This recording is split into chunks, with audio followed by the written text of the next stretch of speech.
Isa thoe, like pairo. Isa di maramo ida. Paro.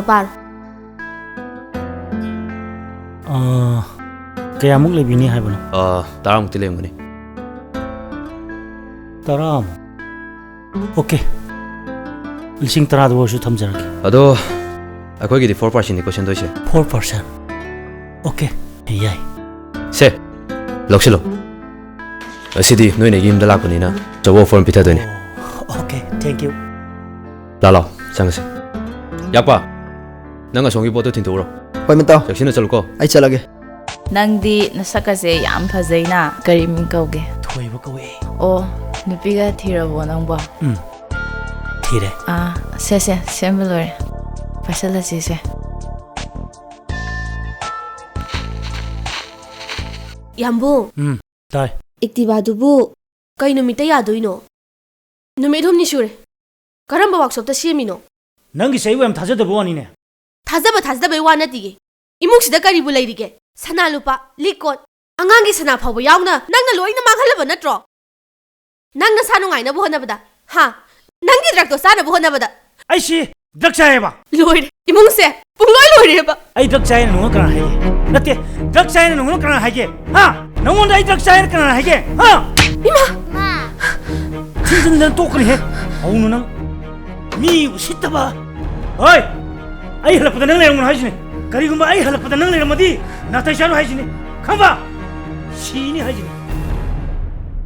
Kya kishor ke? Pashabu reila kan hamna to. Hangul chalo. Ai heng soidana mo kising ge ba.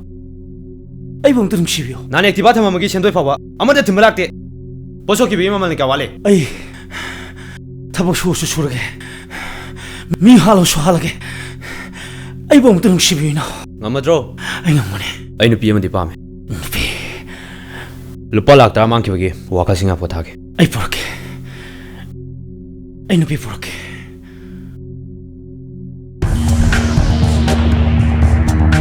Oi Temo. Taro charo. Temo. Kaidore. Tamo do sida wandra ga gyan mang chale we laom da. Ka na sibo. Asida gyan mang le laom da.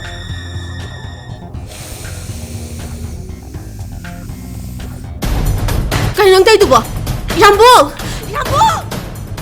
Thado hai bane. Thado. Hey, Yambu. la. Hey.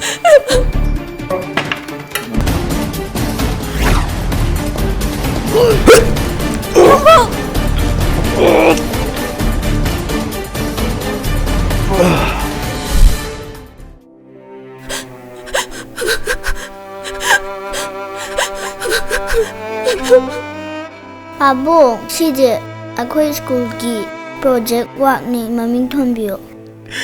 Isa toibi. Tabu. Ai ngoi na mamduna lairu punsi se. Ngasidi nongale thaja.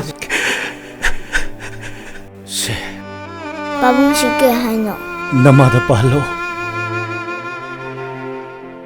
Ima sike haino. Babung nei ma da hango haiba. Isa toibi.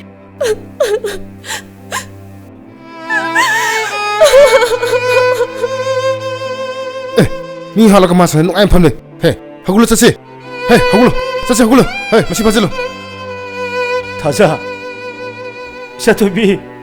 chalo masi mi ke hatra no ane lebne he chalo